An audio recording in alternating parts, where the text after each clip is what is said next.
Okay, we'll go ahead and get started as people are coming into the main room. Welcome everyone to today's event on getting rid of greenwashing in the EU.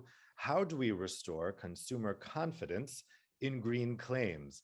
My name is Dave Keating. I'm a journalist based in Brussels, and I'm going to be guiding us through today's conversation. That is Brussels behind me. I know it's not the world's most recognizable skyline. People ask me this all the time, but that is Brussels. For those of you outside, we have a lovely spire and a lovely large basilica behind me. So today we're going to be talking about an issue that really affects all of us when we go shopping, when we buy products, and we're seeing increasingly green claims. We know that companies are really under pressure to demonstrate that they are not part of the problem when it comes to the environment and climate change, but part of the solution. They've got consultancies coming to them, telling them, look, your customers really care about these environment and climate issues, and being able to say that you are greener than your competitors is going to be a real competitive advantage. And so companies have started making lots of green claims. The problem is that this is a lightly regulated area when it comes to the specifics of climate and environment. Of course, we have truth in advertising standards, we have rules about labeling, but the problem is when you don't have an agreed set of facts about what can be claimed on a product, then you open up the possibility that companies can engage in what's come to be called greenwashing. Now, greenwashing is a take on the word whitewashing, which has been around for a very long time. It basically means that you're trying to hide bad things by talking about good things. So those good things could be false, or they could be true, but irrelevant. And so whitewashing is a phenomenon we've seen certainly in the corporate world for many, many decades.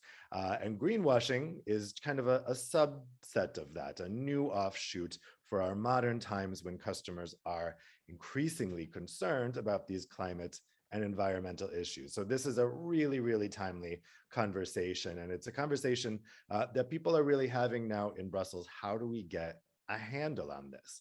Now, before turning it over to Monique, let me let you know some of the housekeeping for today's event. So this is going to be both in English and French. You guys can turn on your interpretation with the kind of globe button at the bottom right of your screen on Zoom. That way you can switch if you need the interpretation from French to English or vice versa. And if you want to tweet about the event, you can use the hashtag #ConsumerDebates and join the conversation on Twitter. And finally, you guys will be able to ask your questions to the panelists today using the Q&A button at the bottom of your screen. If you'd like, you can go ahead and put questions in now, starting now, if you already know what you'd like to ask. And I'll be reading those questions out to the panelists later. If you ask a very technical question or a question that could be answered with a link, you may get a response in the Q&A itself. So keep an eye on that and see maybe the organizers have actually answered your question in there. Otherwise, I may be reading it out to the panelists. So let's go ahead and start with a scene setting from Monique Goyens from BEUC to give us the consumer view on these green claims. Monique? Yes, thank you very much, Dave, for introducing the conference. I must say, good morning, ladies and gentlemen. I'm very pleased to have such an important and plentiful audience for this consumer debate, which is really a confirmation that green claims are not only important as a topic for consumer organizations, but also for stakeholders and for policymakers. So thank you for that. As Dave said, let me just warm up the debate with a few consumer reflections. People are aware that climate change is the most serious problem that the world is currently facing. And this has been confirmed by a Eurobarometer survey that has taken place during the COVID pandemic. So climate change trumps COVID, if I can say so. And what is important is that to address and mitigate climate change, we need not only very ambitious public policies, we need people-centric policies, because you can have as many policies as you want. At the end of the day, it's the people who will have to change their lifestyles. The way we eat, the way we move, the way we travel, the way we heat or cool our houses, the way we buy energy efficient products or not, the way we don't buy products. So it's really very important to make it possible for the people to change their lifestyles. And the good news is consumers are ready to do so. But to move from readiness to action, there are still too many barriers and they need to be addressed. And one of these barriers is information, and in particular, misleading information. And this is what this event is about. How can we ensure that green claims are not misleading and do not push consumers into the wrong choice where they believe that they're doing the right things? Green claims have a lot of impact on people. 57% of consumers say that they are receptive to green claims. But this is also a jungle, and 61% of consumers consider that they struggle to understand what is correct, what is truthful, and what is not. And I would like to give you a real life example. I've been doing some shopping this morning, and I don't know whether you see this. I bought a carbon neutral banana. Now, without any further information, it doesn't say it's organic, it doesn't say it's fair trade, it's carbon neutral. What does that mean? I'm sure you have come across those bananas in your shop, in your supermarket. Have you understood what this means? Is there any information available? Not in the shop. So this is the type of confusing messages that consumers come across. And this confusion is bad. It's bad for the people because as a consumer, you might make, and you are at risk of making a wrong choice, thinking you are environmentally friendly, but you're not. It's bad for those companies who have invested in greening their offer because they face unfair competition by the free riders. This leads to loss of consumer trust. And that at the end of the day, it leads to loss in the trust of the ecosystem of labels, also to the detriment of those labels that are certified, that are validated, that have a good system of protocols and methodologies, such as the European Eco Label, which is a solid, sound label. And at the end of the day, it's bad for our planet. So this detriment has to be mitigated, and we need a strong rules to help cleaning up the market from misleading green claims. And the proposal that we would like to make, our recommendation towards policymakers, is to say we need to be blunt because we don't have a lot of time to waste. We need to go for a pre-approval scheme according to which a company can use a green claim only if that claim has been validated by an independent authority as being substantiated. So in short, no data, no claim. Why is this important? This is important because misleading marketing messages, they have an immediate impact on the consumer and they have a lasting impact on the consumer, even if after that, if they have been misleading, they will be withdrawn, but the consumer still remembers what has been said at the beginning of when the claim was on the market. So an ex post sanction is not sufficiently effective to protect against misleading claims and the harms that are related to that. Now, again, good news that I would like to share with you, we don't need to reinvent the wheel. Such pre-approval schemes exist in other important sectors that are consumer relevant. There is a regulation in force in Europe on health and nutrition claims for food. And according to that regulation, a food company that wants to advertise a health claim or a nutrition claim has to have that claim validated by the European Food Safety Authority. Now and then if that's being validated, then there is no problem, the claim can be marketed. The very important information to share with you is that when the system was launched, something like 15 years ago, 80% of the claims that were submitted to EFSA were rejected because of lack of substantiation. This is quite a cleaning up of the market. And we might expect a similar potential for cleaning up the market of green claims with a pre-approval scheme, because a recent sweep that has been implemented, rolled out by the Consumer Protection Cooperation Network, which is a network of consumer protection authorities that is coordinated by DG Justice in the European Commission, they have found that 42% of the claims that have been analyzed would be eligible as being unfair under the Unfair Commercial Practices Directive. So that's quite an important amount, and we need to do something to protect people against that. That's why we need to create a system where misleading green claims don't enter the market in the first place.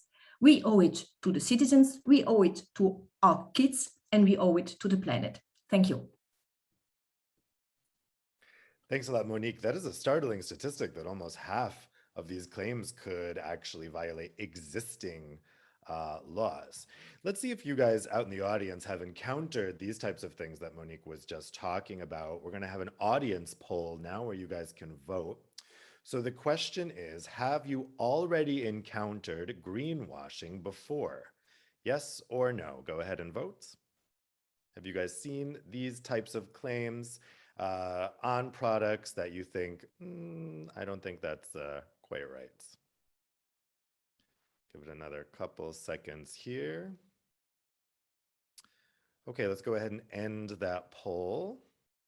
So the results, unsurprisingly, 81% of you have encountered this type of thing here, about 20% not sure, and only 1%, I think that's one person, says no, definitely not, no greenwashing. So I think definitely this is something that is part of our lives and that we have all seen. The question now, what do we do about it? So let's try to get that sorted today as much as we can.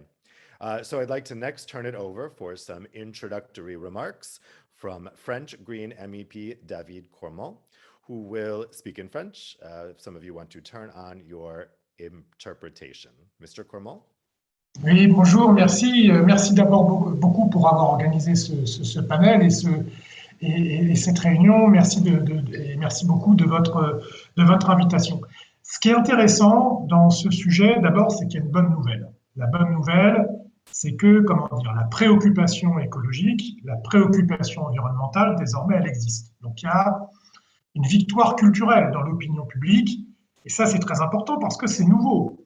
Ça ne fait pas si longtemps que les consommatrices et les consommateurs, mais qu'on peut appeler aussi citoyennes et citoyens, prennent conscience qu'il y a un problème avec notre modèle de consommation, notre modèle de production, etc., etc. C'est assez nouveau qu'on en ait pris conscience parce que tout avait déjà été fait avant le greenwashing pour dissimuler ce que l'on appelle les externalités négatives.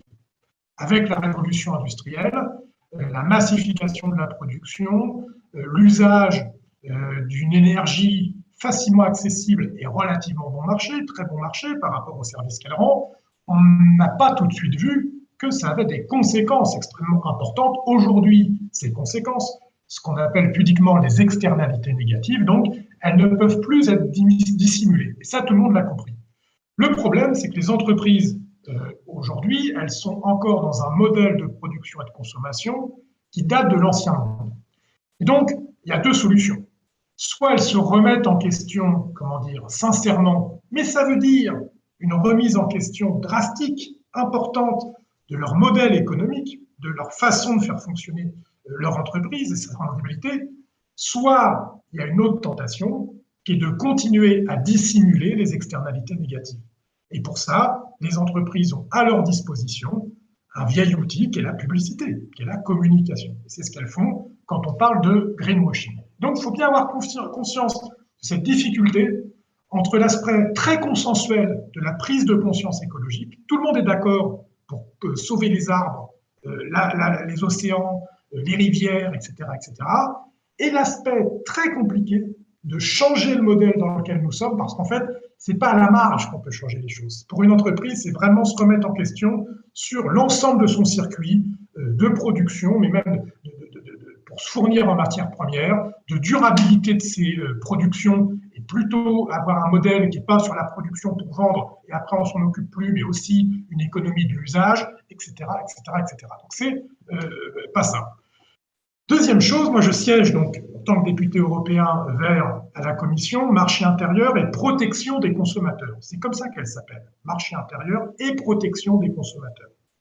Le problème politique qu'on a, c'est qu'on est trop souvent face à des collègues et à des États et à une vision de l'économie classique qui ne vise pas à responsabiliser les entreprises et protéger les consommateurs, mais l'inverse. Il s'agit, souvent, la logique, c'est il faut responsabiliser les consommateurs et protéger les entreprises. Ça ne peut pas marcher. C'est-à-dire qu'aujourd'hui, par rapport au sujet qui nous occupe, ça ne peut pas être les consommateurs ou les consommatrices qui, dans leur coin, vérifient si les entreprises, les allégations vertes des entreprises sont vraies ou pas vraies. La charge de la preuve, c'est une question fondamentale. La charge de la preuve, elle doit incomber aux entreprises, aux vendeurs. C'est-à-dire que quand on vend un produit qu'on dit qu'il est vert, on doit prouver de façon irréfutable qu'il est réellement vert. Le consommateur ou la consommatrice, c'est pas à lui de faire le travail. Et d'ailleurs, j'alerte là-dessus, c'est que bien sûr, il va falloir qu'on change nos modes de vie. Mais il faut en finir aussi avec, l'injonction paradoxale. C'est-à-dire que là, il y a un phénomène politique où, face à la question de l'écologie, on met tout sur le dos des citoyens et des citoyennes. C'est eux et elles, dans leur coin, qui doivent résoudre le problème. Non. Les infrastructures économiques qu'on crée en tant que politique, qu'on laisse la façon de voir l'économie, la façon d'organiser le marché, etc., on est responsable de la façon. C'est à nous de créer des infrastructures pour que les citoyens ne soient pas poussés à avoir des conduites qui sont négatives pour l'écologie. Donc, il ne faut pas culpabiliser les consommatrices et les consommateurs, il faut juste donner les moyens pour qu'ils puissent être transparents. Pour finir, pour les solutions, parce que ça, c'est les remarques d'ordre général. J'ai eu un rapport sur le marché durable des consommateurs, donc c'est un rapport d'initiative, c'est pas un rapport qui va faire force de loi, mais il y a d'autres travaux qui vont commencer là-dessus. Nous, ce qu'on avait demandé, c'était des standards en ligne qui soient clairs sur la qualité ou pas des produits qu'on achète. C'est-à-dire qu'il y ait des standards établis, que chaque entreprise n'invente pas, ou ne crée pas ex nihilo sa façon de dire, ça c'est vert, ça c'est pas vert, etc. Il faut des normes, il y en a en matière de sécurité, il y en a dans différents domaines, ça a été dit tout à l'heure, donc il faut aussi que ça soit fait en matière vert. C'est la création aussi d'un registre européen qui fédère un peu tout ça et qui liste quelles sont les allégations vertes autorisées et quelles sont celles qui relèvent de la fabulation, et celles-là, on les retire. Il faut qu'elles soient claires. Et ce qu'a été dit juste avant, je le redis, c'est on les vérifie en amont, les allégations. C'est pas, il y a le produit avec je sais pas quoi qui dit c'est vert, et c'est ensuite qu'on vérifie si c'est bien vert. Pour pouvoir mettre l'allégation, il faut qu'en amont, les études aient pu être faites. Donc voilà un peu ce que m'inspire, j'étais un peu long, mais tout ça, mais ces travaux, ils sont formidables, on est vraiment à la croisée des chemins aujourd'hui. Si on veut vraiment faire bifurquer notre modèle, il faut accompagner les entreprises, mais avec fermeté, sur le fait que c'est terminé les externalités négatives qu'on dissimule. Il faut être transparent par rapport à ça, ce sera bon pour les entreprises, puis c'est bon pour les consommatrices et les consommateurs, parce que des produits plus verts, c'est pas seulement la façon dont ils sont produits, c'est leur durée de vie. Et un produit qui dure plus longtemps, c'est moins d'achats pour les ménages, donc c'est plus d'économie locale, parce qu'on va faire de la réparation plutôt qu'acheter un nouveau produit qui vient de l'autre bout du monde. Donc il y a tout un modèle économique vertueux à inventer. C'est pas un renoncement à des emplois, c'est au contraire, c'est pas un renoncement à notre confort de vie, c'est pas un renoncement au pouvoir d'achat des ménages. C'est un autre modèle qui, à la fin, est plutôt plus vertueux pour tout le monde. Le problème, c'est comment on fait la bifurcation. Donc là, la contrainte aux entreprises d'être transparentes sur les allégations et l'accompagnement des consommateurs pour qu'ils soient privilégiés est un des éléments pour faire cette bifurcation. Thanks very much, MEP Cormont. I think that's quite interesting what you were saying there. I mean, you're right that it is a good thing that consumers are caring about these issues. That's fantastic. We should welcome it. But of course, we find ourselves in a situation where these claims can go unchecked. So it's an interesting idea there to have a kind of list of claims that are okay. We'll be talking about that more in the discussion.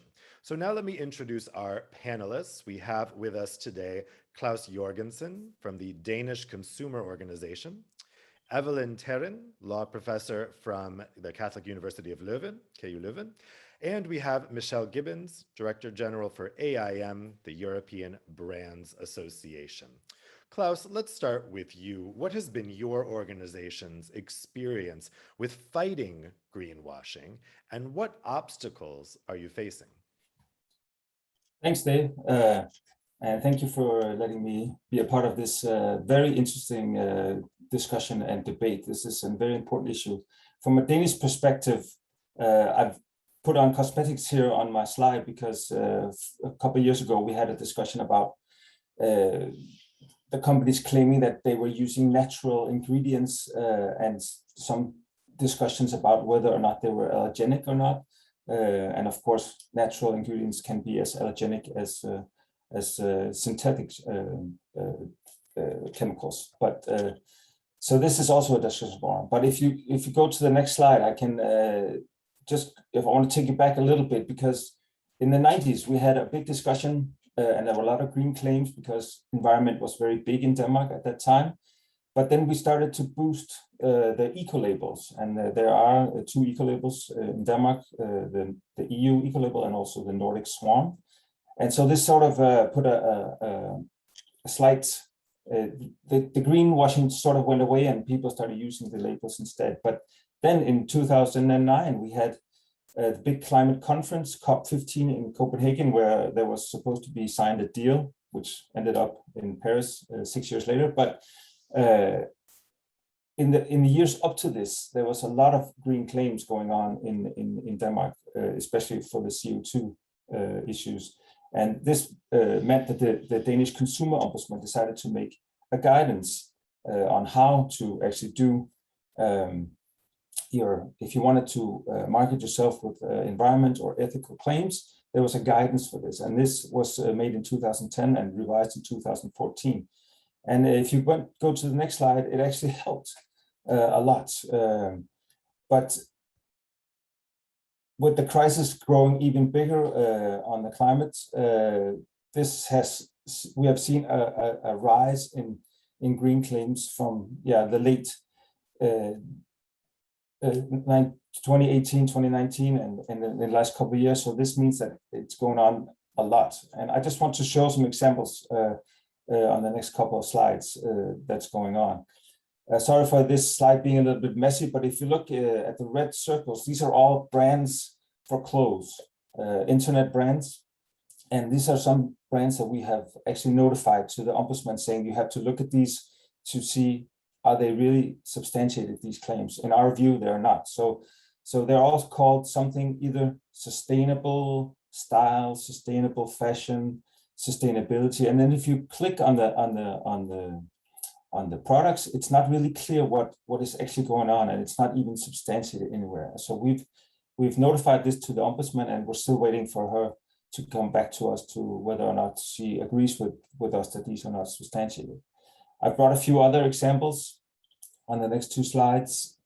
This one was for cars, and these cars are actually called eco-friendly cars, and they might be electric, but calling them eco-friendly, that's in our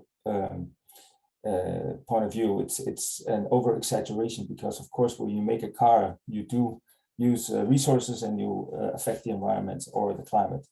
And the next ones that I have on the slide is maybe even worse. This is a plane saying that it's to go from 2 places in Denmark, which is a very short, Denmark's a small country, so going by train would be way better. But this is a CO2 neutral plane flight going from Copenhagen to Aarhus. And of course, this is not CO2 neutral. They had planted some trees, but it turned out that this was not very a good solution either. So this was also something, and they have stopped, of course, using this. The next slide is just, they were supposed to fly in from all the corners, but these are all examples of eco-friendly umbrellas. There's a grill, I don't know what's called in English, but it's a grill you use one time to go to the park and grill your meat or whatever. We have eco-friendly cars, eco-friendly tape, eco-friendly suntan lotion. And the main thing is that they're not really substantiated, many of them. So this is a lot of examples of what's going on. So at the Danish Consumer Council, we've been working on this issue for many years, and we've been making this guidance with the Ombudsman, but now it seems as if it's going even crazier. So therefore, we very much support BEUC's position about the pre-approval. And as Monique said, it has been working on food and nutrition.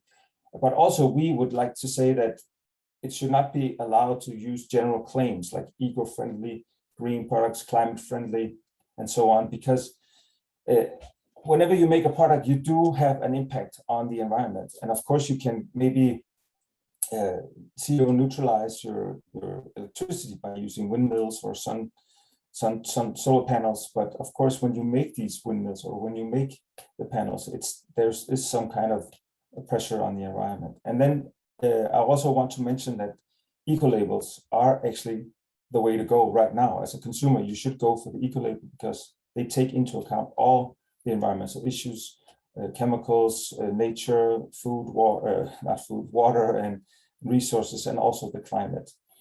So just wanted to end up saying that where we are in Denmark right now is we're trying to, if you go to the last slide, we're trying to, the consumer ombudsman in Denmark is actually revising her guidance, and we will of course be very active on this, as well as we will when the commission starts working with setting up criteria in the European Union. But as a consumer, and Monique showed the banana, if you have to be skeptical because everybody's using green colors, everybody's using nice pictures of birds and bees and so on.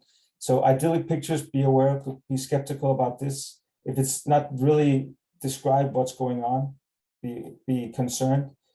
If it's hard to find documentation, maybe you should not take into consideration what's on there. And a lot of companies are profiling themselves on small changes that they made. We have one example of a company who said on the front page of their tortilla package, they say 35% reduction in CO2. And then when you look into what it is, it's not the tortilla, it's the packaging, and it's actually only the front of the packaging. And so when it comes to the whole product, it might be only 2% less CO2. So be skeptical, and we will look forward very much to what's going on at the EU level and really support this pre-approval thoughts. So that's all for me for this moment. Thanks. Thanks very much, Klaus. It was quite interesting what you're saying there about the idea that any company could claim that a flight within Denmark to be suggested to be climate friendly. That's something right there. Exactly, yeah. Let's turn to Evelyn next to give us a legal perspective. So Evelyn, what are the main flaws of the current legal system when we really get into the nitty-gritty of what's in the law now? And how is this preventing companies from effectively tackling greenwashing practices? A bit of a suggestive question to ask me what the flaws are, but I have to actually confirm that I do think that the current legal framework is not sufficient to tackle current greenwashing, and we see that also with the sweep that Monique already referred to. Like more than half of the claims looked into didn't substantiate the green claims they made. It's not that we don't have any legislation right now in Europe. We do have the Unfair Commercial Practices Directive. We do have a prohibition of misleading practices, of misleading omissions, but they have to have an effect potentially on the average consumer. And it's very vague what is misleading. You can be a little bit more green on one aspect of your product, but then not on others. And is that misleading? Can be factually correct. So those vague norms, okay, with the blacklist, where we have some specific practices that are always prohibited, like you claim to have been given a label and then you haven't. But those general norms are definitely not sufficient. And then you have all the guidance that is out there, both at national level, like Klaus already referred to, but also at European level. We have this European Commission guidance on how these general norms should be applied to green claims. But even there, I think guidance is not enough. We should go towards more legal provisions on what exactly that means to be carbon neutral, and what exactly it means if you have to substantiate what a general claim. Because right now you can read in the guidance, okay, biodegradable, you shouldn't use it if the product isn't actually biodegradable. That's what you read in the Commission guidance. If you look in some national guidance, it's already stricter. Then you have to inform the consumer that biodegradable, if you can't compost it in your own garden, then you have to give more information. So you see all those divergent criteria, so that's problematic. And also, if you look at how it's then being applied by the courts, many courts are far too lenient still. For example, if you use a vague claim, there are some Dutch and Belgian courts that see not really a problem, because the average consumer will then look for information and will understand that it's an exaggeration, and that's exactly not what we need. So these open norms are very difficult to use, I think, both from an enforcement perspective, but also for businesses. If we want a level playing field, and if we want those business who really offer greener products to be able to communicate in a comparative, in a way that can be compared, I think we need a strong harmonized methodology that should be used. And so I'm definitely, well, this has been already announced at EU level that initiatives will be taken, product environmental footprint. A method would be harmonized, and stricter rules would be adopted. So I'm definitely looking forward to that. In the meantime, something that an interesting evolution, I think, and something that I wanted to point out, not all of you might already have come across this new legislation, but some states are already doing more. Like in France, there has been an act that was adopted end of August that is stricter on green advertising, and that, for example, prohibits certain claims, prohibits advertising, or will prohibit advertising for fossil fuels, and also will prohibit what we just saw, the banana with the CO2 neutral, carbon neutral claim. It would be prohibited under French law unless, and then the criteria are very strict. You would have to be able to prove, according to the criteria that the law gives, what exactly you are doing according to standards that are then further determined by decree. And also, if I still have a couple of seconds, and another interesting evolution in France, because that's one part, the greenwashing.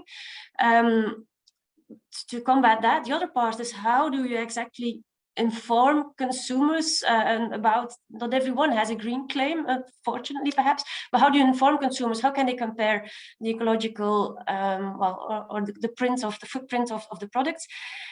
France is going to introduce a positive obligation to actually indicate on products and services their ecological footprints, using a life cycle assessment method to be further determined by decree, and they will have a period of experimentation. But that will mean that an eco score will have to be indicated on certain products, not only on the highest standard products that can use the eco label, but all products within certain categories would then have to use this eco score. So enabling consumers to make an ecological choice according to a harmonized methodology. So that's definitely an interesting evolution, I think, and one to follow up, and then to see how that will work, and perhaps one then also to introduce at European level. Thanks very much, Evelien. Very good to get the legal lay of the land here with what the current situation is, and also to know what's coming up both at EU and national level. It's quite interesting, the developments in France. Let's turn to Michelle next to get the brand's perspective. Maybe we've been beating up on companies too much so far. I mean, there definitely are companies out there who want to give genuine information about what they're doing to help the climate. And of course, especially in these early stages, if consumers come to automatically distrust climate and environmental claims, that's not good for the companies that are actually doing something. So, Michelle, how can more effective measures and more standardization, could those type of efforts benefit traders in helping to give themselves a competitive advantage or elsewise? Yes, thanks, Dave. So, yes, sustainability and sustainable strategies have become core and integrated into many of the company's businesses over the past several years. And what we see, and as to pick up your point, for us, it's extremely important as leading brands manufacturers. Consumer trust is at the core of what we do, and it is absolutely the key issue for us and what drives us in this direction. So, we want to do our part to empower consumers in this green transition and support them in their efforts, as well, of course, as, continuously developing our products, our production processes, our responsible sourcing and our supply chains, all of that in the whole ecosystem.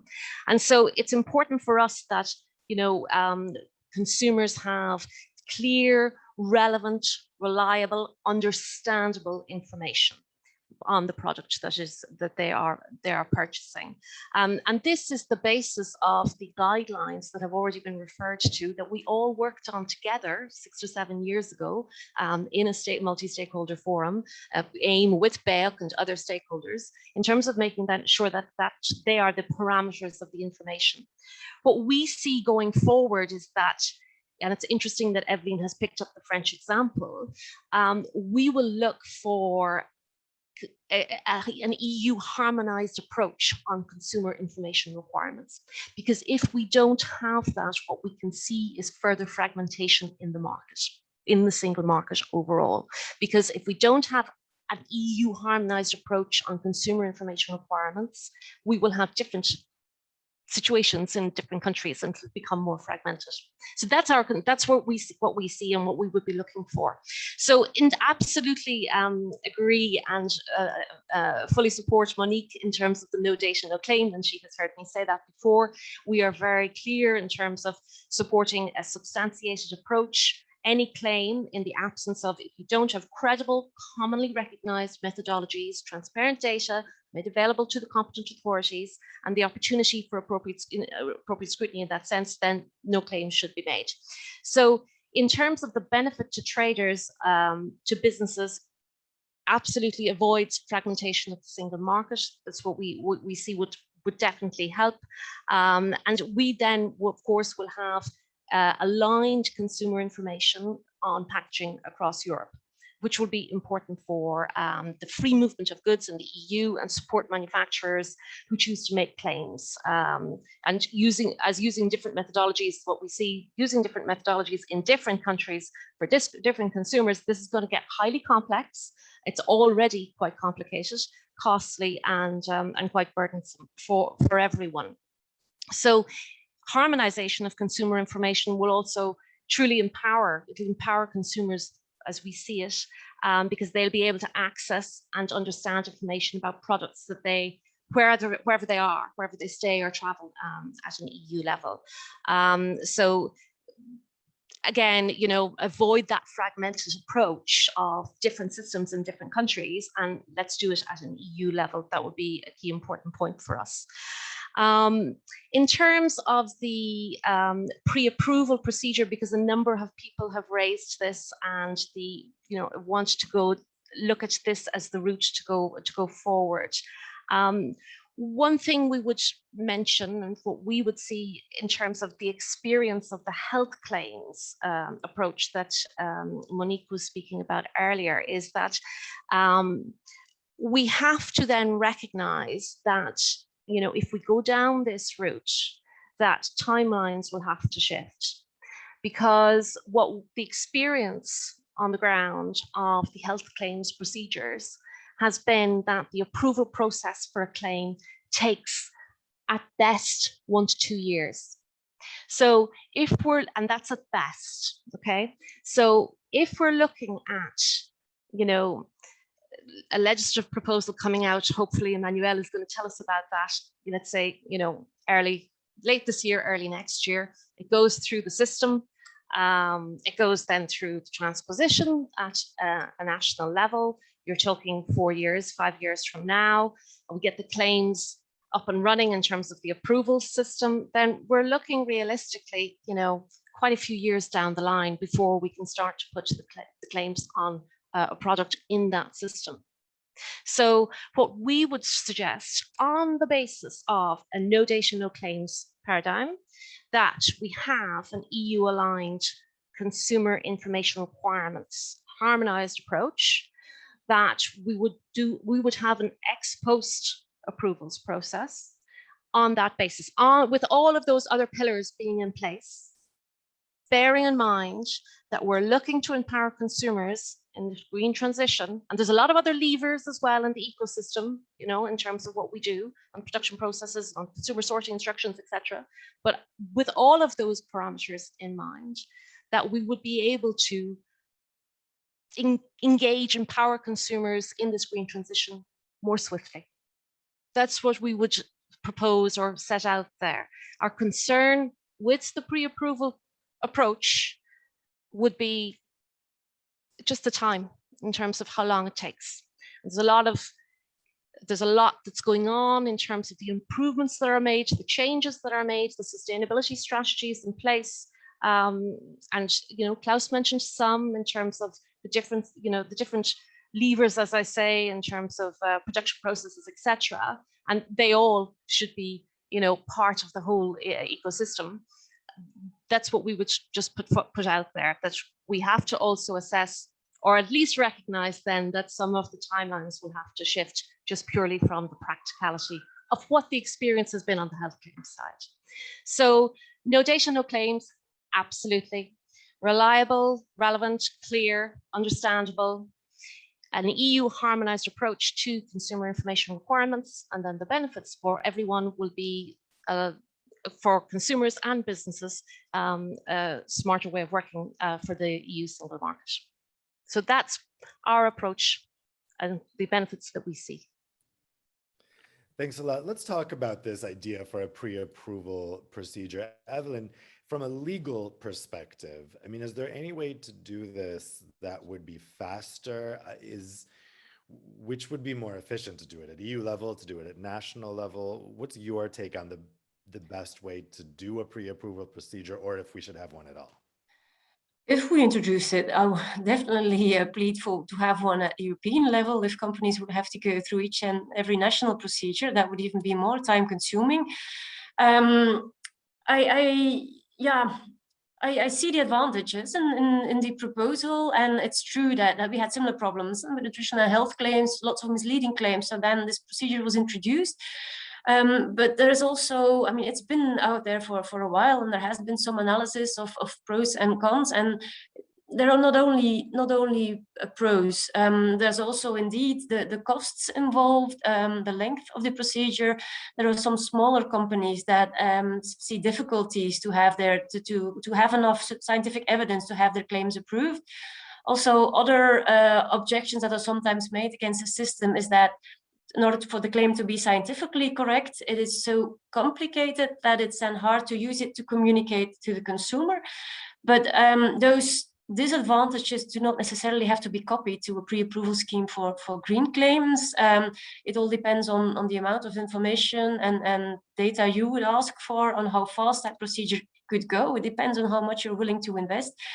But something to take into account is definitely also the costs for smaller companies. It should not become impossible for smaller companies that do invest in greener products to communicate on those products.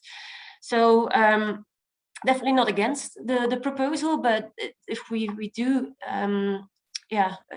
create such a proposal, really have to think about the conditions and not make it impossible or too hard for companies to use this procedure.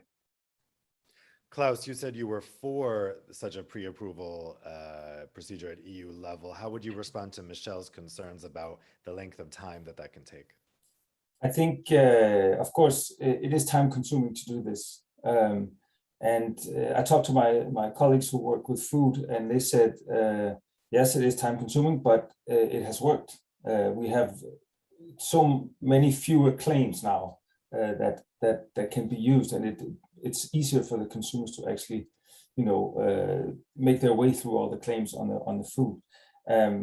So the one thing I'm thinking about to make it more swift would be to stop using eco-friendly, green, CO2 neutral, all these general terms, because to actually substantiate these general terms is extremely difficult. You would have to make a life cycle analysis probably, and then you have to compare yourself to other companies as well, because if you say you're green or are greener than you used to be, but are you greener than the company making the same product next door?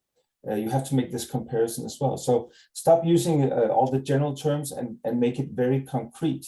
So if you reduce your production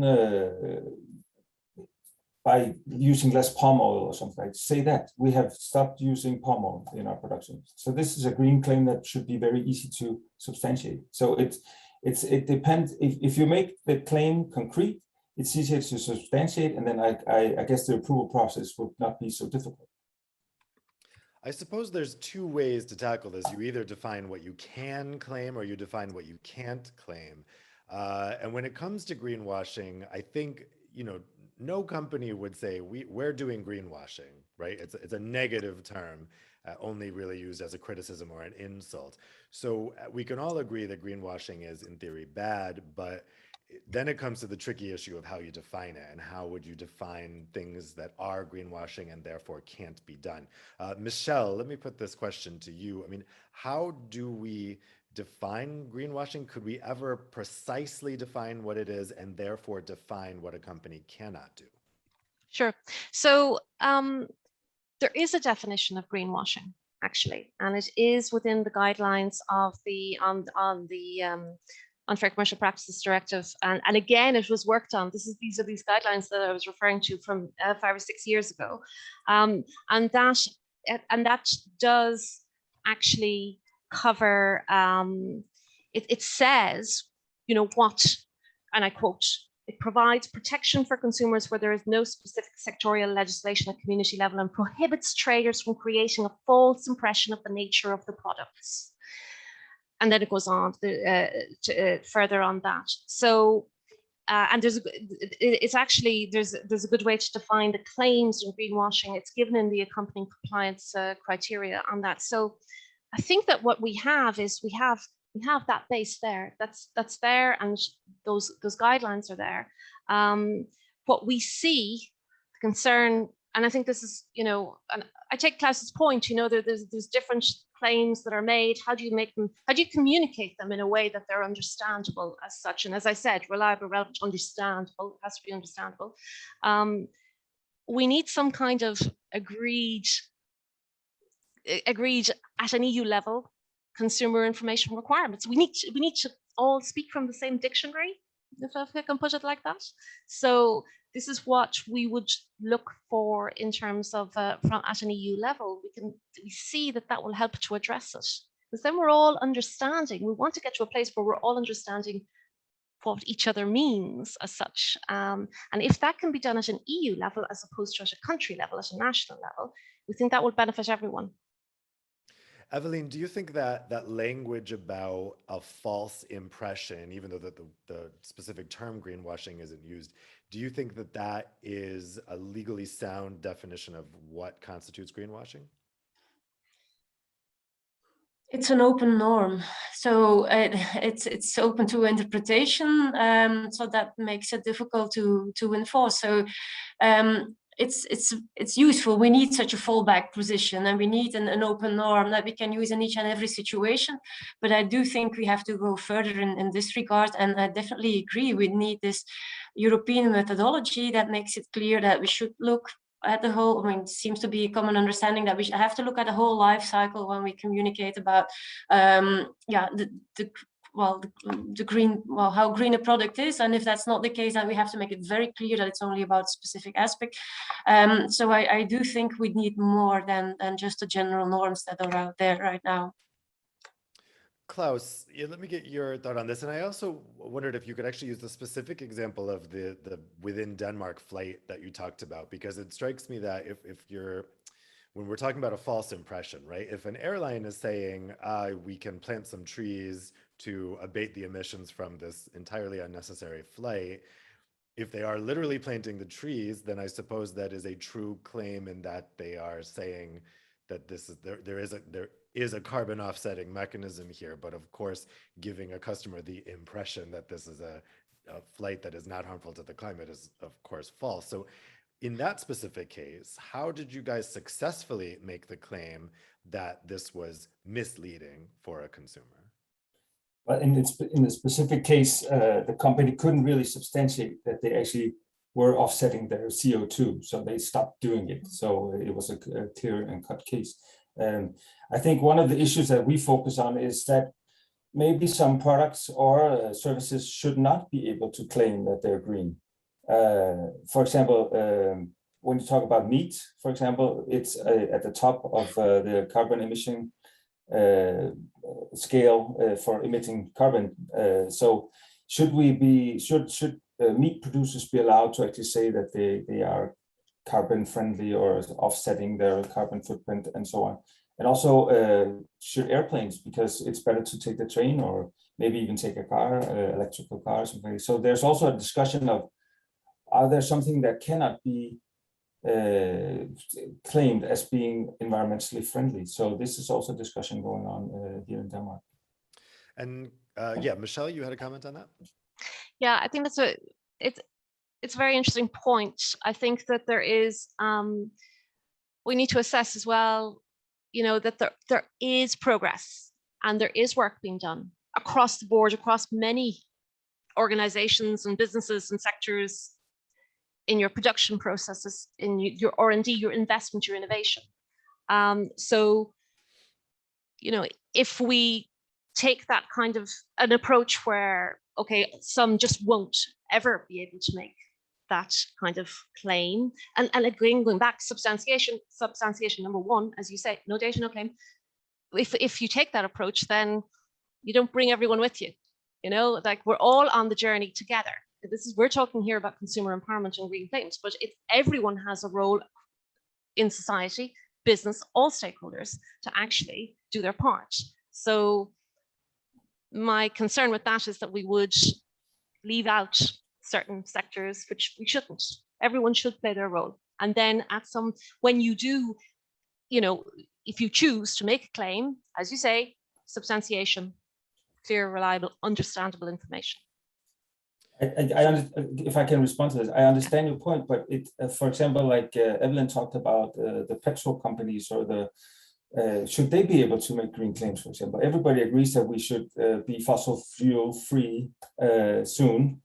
Should they be able to claim that they're being greener than they were before? Because they're still worse than other alternatives. So it's, and also if, I thought Evelyn talked about in France that I guess the eco score would be for all products, and then you can compare meat and vegetable, because you need to have like a mandatory scheme that all products would have to be a part of, because otherwise you can, if it's a voluntary scheme, then anybody can put a claim on that. If other products in the same category are not putting claims on that, then the product that is claimed seems to be better than the other ones.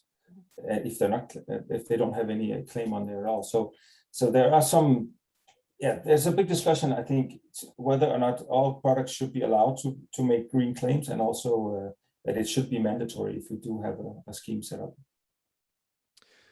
So before going to the commission, I had one more question for you guys, which is about the media's role in all this. We've talked a lot about the information that's on packaging, but of course, that's not the only way the companies communicate with their consumers. They also communicate through other communication campaigns, and one of those is through the media. I know as a journalist, I get a lot of press releases with a lot of very dubious green claims, and they really want to lead with some kind of really good news climate thing, and then you get into it and you realize this is actually nonsense.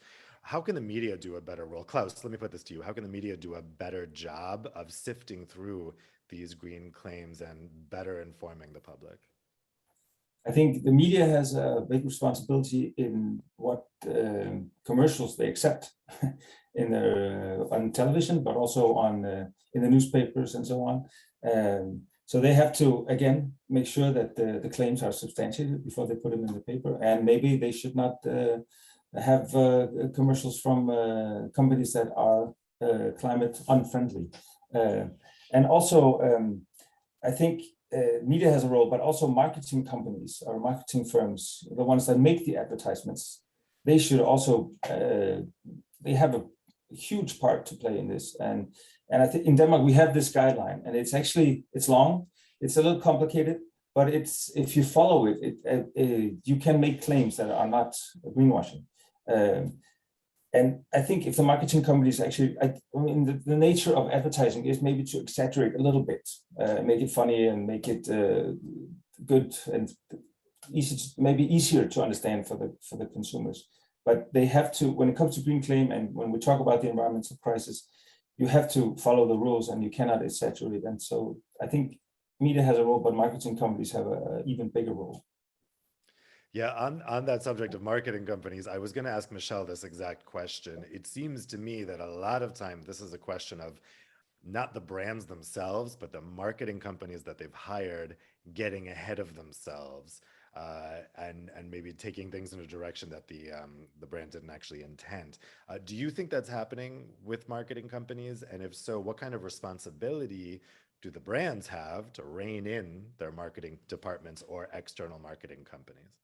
Yeah, that responsibility it lies primarily with the brand, and it is our responsibility, and we take that in a very serious way in terms of what we are actually saying and what we are marketing and what we are claiming, so that we need to make sure that it is substantiated. So I think that it is the primary responsibility of the product manufacturer, the brand, to actually make sure that no data, no claim. It is what it says. So that is a responsibility, I think, that more so lies with the brand's manufacturers. In terms of, I just wanted to make a point in terms of media and the role of different stakeholders. And I think that it would be very interesting to know who. I mean, we refer to we're kind of using the health and nutrition claims as a little bit of a model here. So that's the European Food Safety Authority. So who, maybe Emmanuel is going to answer this question for us, who would be the competent authority at an EU level, actually, if there was to be a harmonized approach on consumer information requirements? What's really important, and I just want to make this point, is that it is the manufacturer, that the branded goods manufacturer, who knows, who has all the data, who has the reliable data, who has the quality. It's not just data, it's quality data as well. The data is relevant, it's recent, that it's primary data, so that, because in terms of internally, the whole process within your own ecosystem as such. So that data can be quite business sensitive. It is complex, particularly when you are calculating these kinds of environmental footprints, like organizational environmental footprints with carbon, etc.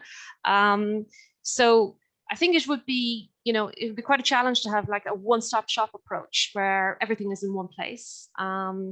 So I would just say that we need to make sure that obviously that anything can be verifiable by the competent authority, whoever that would be, and that should be available to them. Well, we've had a lot of great questions come in from the audience, but before we go to those questions, I do want to get a reaction from our European Commission representative who is here with us today. That is Emmanuelle Maire. Michelle referred to her a couple of times. So Emmanuelle is head of the European Commission unit dealing with sustainable products, production, and consumption at the Commission's Environment Department. Emmanuelle, what's your reaction to some of the things you've heard today? Good morning to everyone, and thank you very much for the organization of this event. I would like to start by the comment which was made by MEP Gormand when he really stressed the support for the green transition by citizens. And this should not be underestimated. I think this is one of very strong points of the European Union to move to a circular and carbon neutral economy. And we have a fast mover advantage as well. But we need more reforms to take place to make sure that we make progress towards this climate neutral economy. And there, I would like to refer obviously to the European Green Deal, because already in December 2019, it was very clear from the reading of the Green Deal that reliable, comparable, and verifiable information plays an important part in enabling buyers to make sustainable decisions and reduce the risk of greenwashing. So you see that this is very high on the priorities of the European Commission. And in the Green Deal, there was also a reference stating that companies making green claims should substantiate these against a standard methodology to assess their impact on the environment.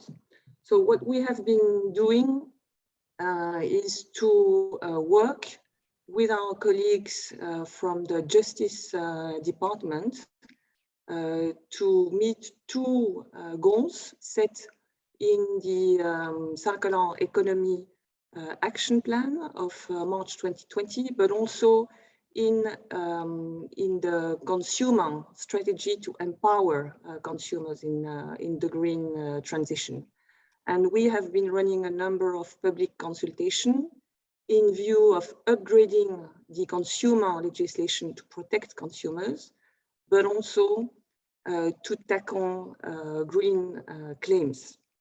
And there, what was also very important in the discussion is that this is about consumers, but this is about also companies, because what we see is that there is no level playing field between companies today. You have some companies who are making real efforts to substantiate their claims, and you have some free riders as well. So it is absolutely capital if we want to move in the right direction to work towards this level playing field at European Union level, and also to facilitate the job of companies to make claims, but to make solid, reliable, substantiated claims, which will help consumers understanding the information and switching from information to behaviors and buy the cleanest product. What we also see is that we need to facilitate the work of public authorities, because across Europe, a lot of consumer authorities have been trying to do a good job in chasing green claims, and reference were made to the SWEEP initiative. But still, what we see is that we have a lack of harmonized methods there. So in our view, we need to move the market towards cleaner products.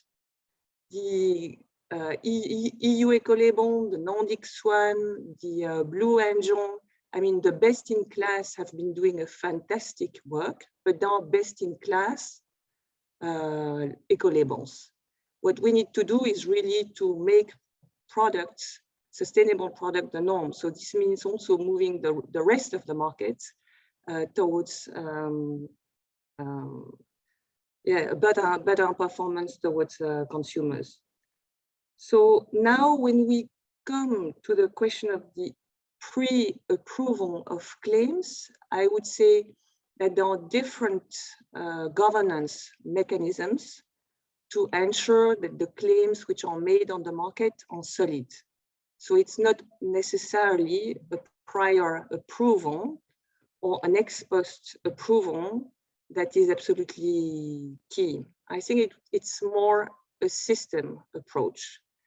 Because, for example, if you have a prior approval of claims, but you don't have any specific methods to know what is green or what is not, your prior approval system will be very difficult to manage. And so many references have been made to the importance of having common methods, EU harmonized methods, to check what is green or not. This request is not new. We had it more than 10 years ago when at the time, 28 ministers of the Environment Union in charge of the environment said, we need common methods to tell us what is green and what is not. And what we've been doing with scientists, with companies, is to develop the environmental footprint methods. So these methods, they are valid for products, but they are also valid for organizations. And what they do is to look at, the entire impact of a product, from the extraction of material to the end of its life. These methods allow you to look at the CO2 footprint, but not only, also at ozone depletion, also at the toxicity to human health. So in other words, they allow you to avoid the blind spots, or to, claim that something is green because it has less CO2 than before, but avoiding to say that it has a negative impact in terms of land use, for example. So we have these methods. These methods, they have been tested with more than 2,000 companies participating in the process, and there are already recommended methods to follow by companies. And this is also quite capital, because today companies do not necessarily know which methods to use. They use several. And it's very difficult, and it's very costly also for them to define the best way forward. So I would say, I mean, we have this also, that prior approval is part of the discussion. It takes time. I think this is also the experience we understand from the health and nutritional claims. But again, the discussion in our view is broader, because you have also the question of which methods do you use to make the claims. You have questions on how you communicate the claim to the consumer, and you have also questions relating to the data companies use to make these claims. So there are many different parameters that enter the discussion. So I hope that these remarks are helpful, and look forward to answer any further questions you may have. Thank you. Thanks very much, Emmanuelle. In fact, we do have one follow-up question for you that's come in from the audience. This question comes from CPE. So the question for you, Emmanuelle, is how will DG Environment's green claims proposal relate to the upcoming initiative by DG Santé, the health department, regarding a sustainable food labeling framework? Will it affect labels which have started to develop, such as the Planet Score or the Eco Score? Concerns have been raised, indeed, that PEF has some important limitations when it comes to assessing the environmental performance of agri-food products. So what will be the intersection there?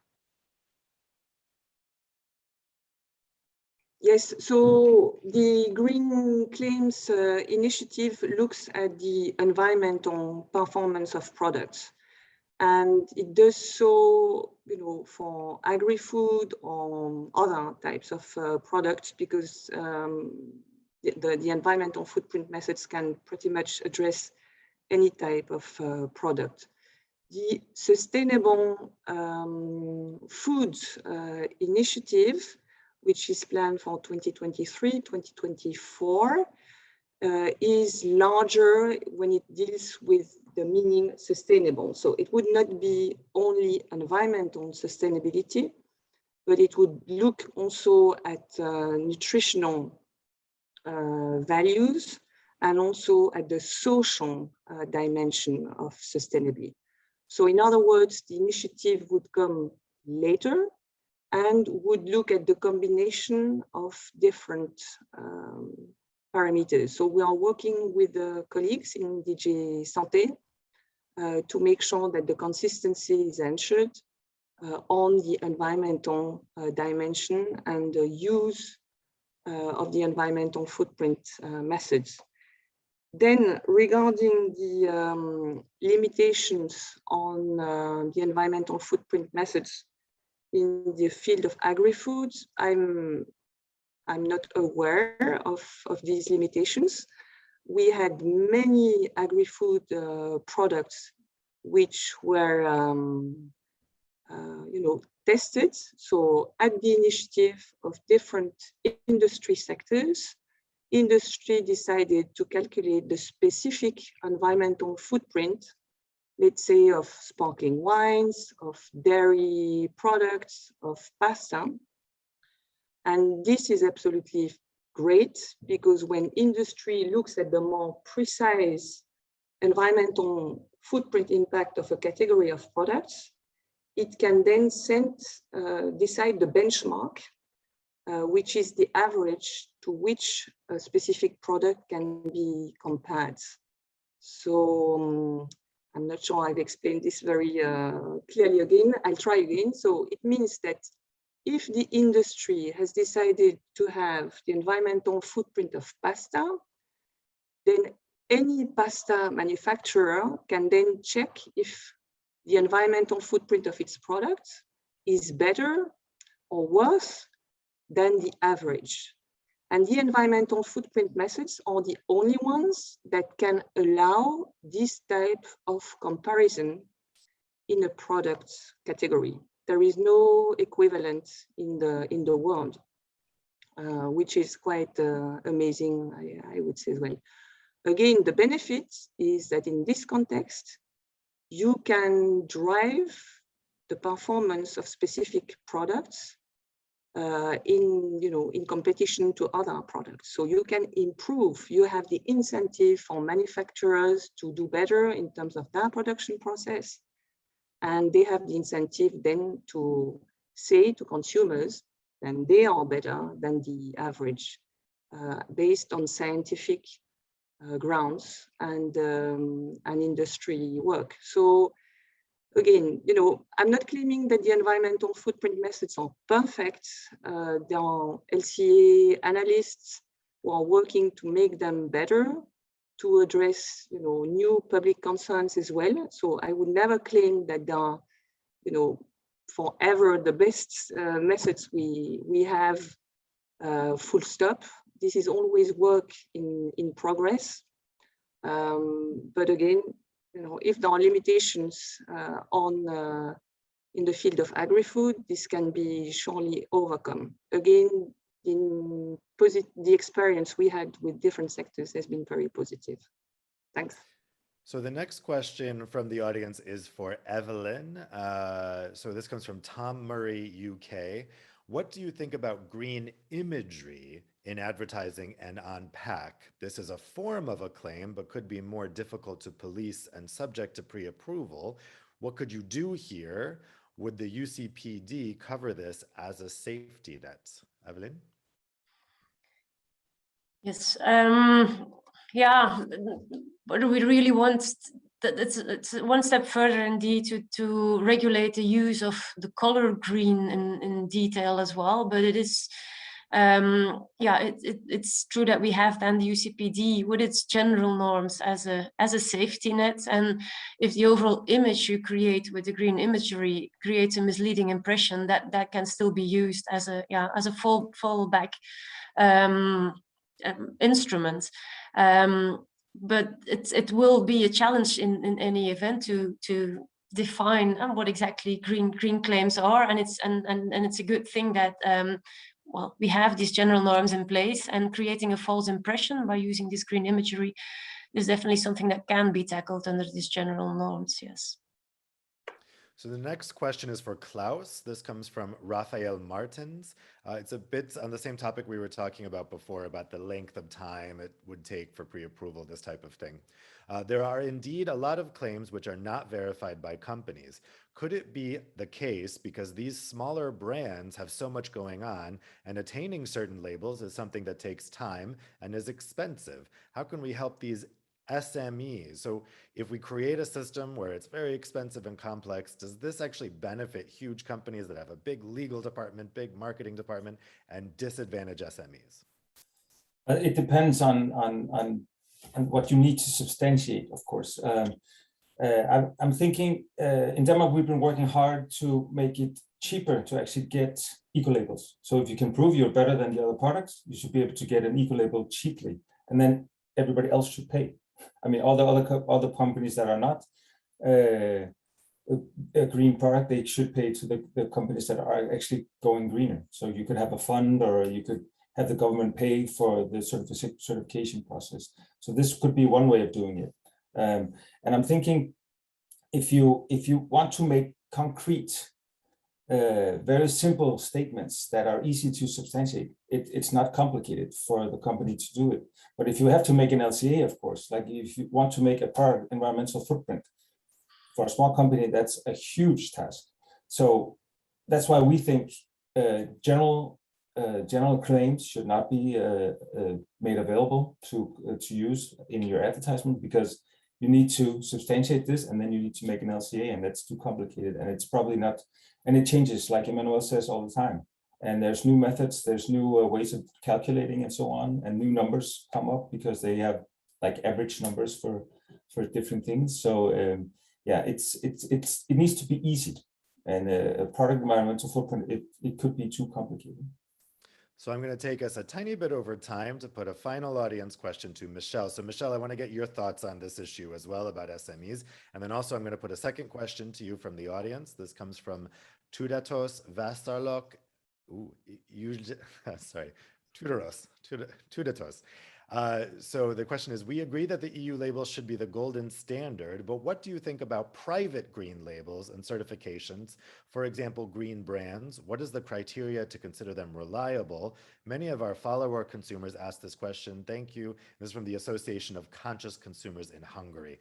So basically, could these private schemes exist alongside an EU label? Okay, so the scheme, a private scheme that could exist, would still need to be substantiated. So we still start from the same base. No data, no claims. You have to substantiate. You have to have that. You have to be able to show that substantive data to the verifiable authority. One thing I would say, and it's a very interesting question in terms of that, because there are a lot of different labels in Europe, and I think the Commission has pointed that out as well. And you know, we are seeing quite proliferation of labels. So one question would be, well, you know, maybe we should be streamlining that as well. And, you know, if we're going towards having a harmonized consumer information requirements approach, and I'll come to the PEF in a minute, but if there is more harmonized approaches on that front, then that should perhaps, that's another discussion in terms of how then we're going to deal with the hundreds of labels that are in Europe, because again, this goes back to a certain fragmentation of the market. Just on the SMEs, because I did want to come back to Klaus's point, because obviously, and kind of related into what the Commission is doing and PEF, because there are a number of LCA methodologies, and yes, the companies are using different ones because they've been using them for quite a long time, and they're using them in Europe and they're using them globally as well. So one of the, and several of our brands are in the, have been in the PEF pilot projects as well, and are, you know, very engaged in that. And what is being developed, Klaus, and this, you know, just a point on SMEs, what is being developed are product environmental footprint category rules. So for the category, so for the pasta or for the whatever the category is. So, you know, there'll be a benchmark there that will have been developed, you know, for the category. So perhaps for SMEs, for smaller businesses, they will also be able to avail of research and work that's being done in that category that they would be in. That, so, you know, there's already be a way or a method for them to actually help them assess how they could make that claim, because those rules will exist, but they don't exist yet across all categories. They're being developed, just to, you know, to mention that. And that is one of, on our view, we're very involved and engaged in PEF, as I say. What we would see for the time being, is that where there are because there are credible, robust other methods, so to substantiate LCA-based green claims. So whilst we're developing these category rules, let's make sure that we can still use these other methods whilst we're in the process of developing the PEF and the PEF category rules, etc. So we will all come to a point of, you know, a common methodology, but, you know, it would be helpful just to be able to continue to use already independently verified ISO compliant standard methodologies as it is. Thanks a lot, Michelle, and thank you to all of our panelists for some great insights. Before we close today, I want to put a quick final poll to you guys. We've heard a lot of views, different views about a pre-approval scheme for and against. What do you guys think? Do you think it's a great idea? It would definitely get rid of all misleading claims. Are you not sure? But we need a legal obligation to submit evidence before the claim is used? Or do you think it's enough if we only improve the ex post control measures? Or maybe you think, despite what we heard today, no changes to the current legislation are necessary, or maybe none of these efficiently describes what you think. Go ahead and vote in that. I'll give it another 20 seconds or so. So what do you think? We've heard some skeptical views of the pre-approval scheme. It could be timely and costly. It could disadvantage SMEs. But we've also heard that this is really the only way you can really get a handle on these greenwashing claims. Do you think that it's a good idea or maybe not such a good idea? Okay, let's end that poll and see what our result is. The majority of you said you are not sure about the pre-approval scheme. So I think that reflects the ambivalent opinions we've heard today. But what you do think is that we definitely need a legal obligation to submit evidence before the claim is used. So maybe not a pre-approval scheme, but some kind of obligation to submit evidence. But 30% of you do think that a pre-approval scheme is a great idea, which would efficiently get rid of all misleading claims from the market. So certainly some food for thought there, I think definitely for Emmanuel as the Commission works on this issue. So once again, thank you to our panelists. Thank you at home for asking some great questions. This is definitely going to be an interesting area to watch. And it is one, as I said at the beginning, that affects all of us. It's what we see on the products we buy every day. So thank you so much for spending your morning with us, and I wish you a great afternoon.